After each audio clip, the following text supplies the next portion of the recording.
to Bad Larry. What's up, everyone? Welcome back to the Bad Larry Kingdom. I'm your host, Bad Larry. Today's episode will continue the Muir Island Saga with Part 2 coming at you in Uncanny X-Men number 279. This issue is a big deal as it marks the end of a 16-year run for Chris Claremont on this book. Wow! It's also seen the return of Colossus. You see it right there, big and bold on the cover, which is awesome, by the way. Colossus, seemingly all gold, but it's a reflection of the fire. Very cool art by Andy Kubert here. You may be asking, Bad Larry, so why is it a big deal Colossus is back? Where did he go? Which is a great question. Colossus entered the Siege Perilous back in Uncanny X-Men issue number 269, which wiped out his memories, his personality, and he adopted a new persona, calling himself Peter Nicholas. Just chilling, painting, picking up artsy chicks, living as an artist in New York City. Now he's back to the action. This issue is titled Bad to the Bone, which is totally cool in itself. Colossus is still possessed by the Shadow King. He just destroyed Stevie Hunter's car, which is why he has all these flames on him, which is totally Terminator-esque. And he's about to kill both Stevie and Professor X. This is just cool-ass depictions of Colossus. Andy is giving us what we wanted, apparently. People wrote in saying they missed the Metal Man. So here he is in all his metal glory, gleaming with the fire reflection. In this form, other than Magneto, there's virtually little that can be done to hurt Colossus. But Professor X puts Colossus nighty-night using his powerful telepathy. We learn even before Juggernaut, even before Magneto, the Shadow King was Professor X's first and oldest foe, which makes sense. Two powerful telepaths battling for supremacy, and we learn Professor X created the School for Gifted Youngsters and the X-Men specifically to counterbalance and fight the Shadow King. Interesting. But Professor X makes a mistake. He loses focus, and the Shadow King attacks. Colossus uses the old pull the rug from under your feet trick, but instead of a rug, he just pulls the damn sod from the earth. That's cool. Stevie and Professor X decide to grab it. They take off running. But with the Shadow King controlling Colossus, it's a bit of a fruitless effort. Colossus will eventually catch them, and then it's game over. Stevie asks Professor X a good question. Where are the X-Men? Why are you here solo all by yourself? And to be fair, it was a fluke that Professor X is even here. He should be at Muir Island with the X-Men. But if he wasn't, Stevie would surely have been killed by Colossus. Stevie and Professor X tumbled down a tunnel to a secret hatch leading into a bunker. But Professor X better hurry! The Terminator Colossus is on their ass! Whew! They made it inside just before being stomped to death. But Colossus is just too damn strong. He's too driven by the Shadow King and rips open the hatch like it was made of peanut butter. Professor X hits the intruder alert button. He's trying in vain to stop Colossus. It's not working. But he buys them both enough time to scurry down to the danger room. Stevie's like, well, too bad we got to kill Colossus. Professor X says, Stevie, we're not going to kill him. We're going to save him. Now it is danger room time. Professor X has the illusion set. The Shadow King presents himself as the fez-wearing portly Middle Easterner, while Professor X is doing his best version of Indiana Jones. I like this series of stories as it uses Professor X as a main character, as a hero himself, not just the roll-around mind-man teacher. This Professor X was badass. This scene of Professor X and the Shadow King as Amal Farouk, this was their first encounter with each other. Professor X tells the Shadow King, I beat your ass back then, I'm gonna beat it again, even if you do got my crew possessed. Colossus delivers an epic punch, but it was just to a hologram of Professor X. And now the Danger Room is counterattacking Colossus while Professor X and Stevie are chilling in the control room.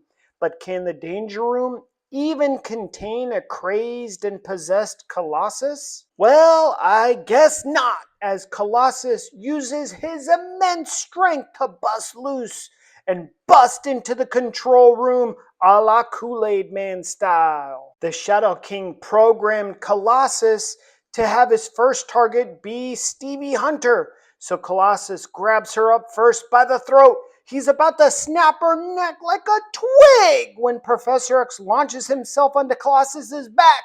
It was just to get him to drop Stevie while Professor X gets deep inside Colossus's mind. No Diddy. Oh man, the more I look at this image, the more it disturbs me. No Diddy, Professor X. The sad part about this scene is that the peaceful, normal life of Peter Nicholas, the huge but happy artist, he had to die.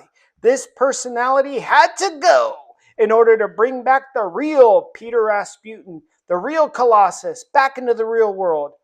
Professor X has essentially saved Colossus's life, his own life, and Stevie Hunter's life at the expense of destroying a made-up personality, Peter Nicholas. I'm okay with that. The sexy wrestling? I am not, though. The old boy in the evil chair, that's FBI agent Jacob Rice, who is the human vessel that the Shadow King is currently inhabiting. Doctor, Lian Chen, the Shadow Queen, says to him, You ain't looking so good, my boy, because in real life, this body is dead. It's only a human puppet being used by the Shadow King, like an Edgar suit. Doesn't he look like Marlon Brando, or is it just me? Anyway, Doctor, Lian Shen says the Shadow King needs to get himself a new human host.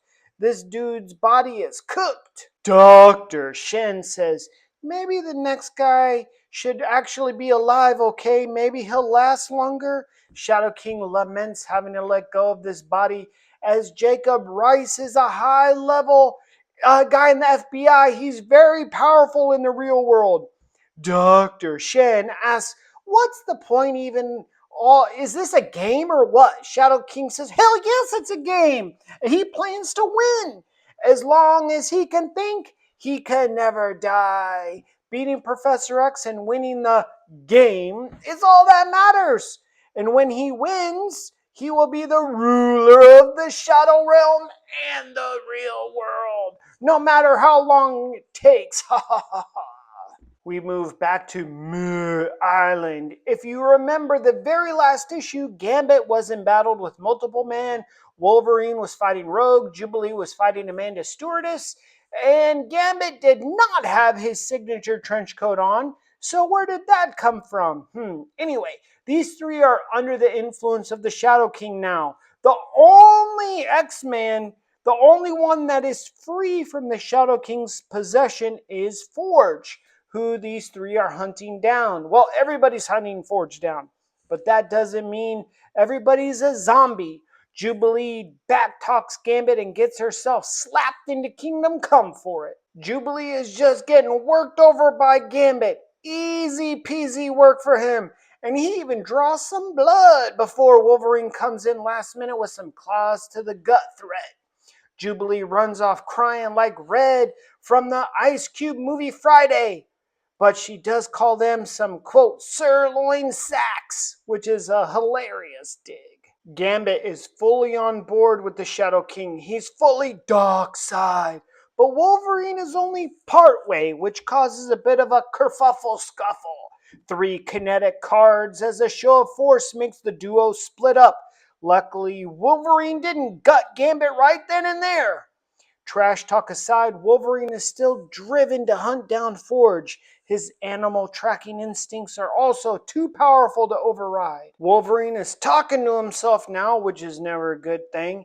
He says it's just a matter of moments before he totally loses his mind to the Shadow King's control, when out of nowhere Forge grabs Wolverine's foot, and Wolverine is just a second or so from popping his claws into Forge's head, ending the native's life. But that second was all Forge needed to slap on a little device he had whipped up onto Wolverine's head, driving him back in excruciating pain, but freeing him from the control of the Shadow King.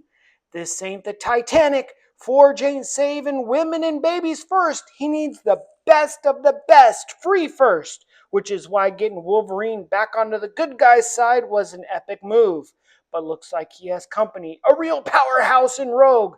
How is Forge gonna handle her? I hope Paul Smith read this issue and was like, that's how you develop a sick fight scene using build-up angles and action. This Rogue scene about to fight Forge seems leagues ahead of what Paul Smith produced just last issue when he drew Rogue fighting Strong Guy. This is why comic artists sometimes get more glory than the writer. In this case, Claremont wrote this issue as well as last issue, but this issue seems so much better because of Andy Kubert's art. It's the art that brings these stories to life. It's the art that inspires the action figures and the movies. We are visual creatures. We want awesome art. Well, question answered. How's Forge gonna deal with Rogue?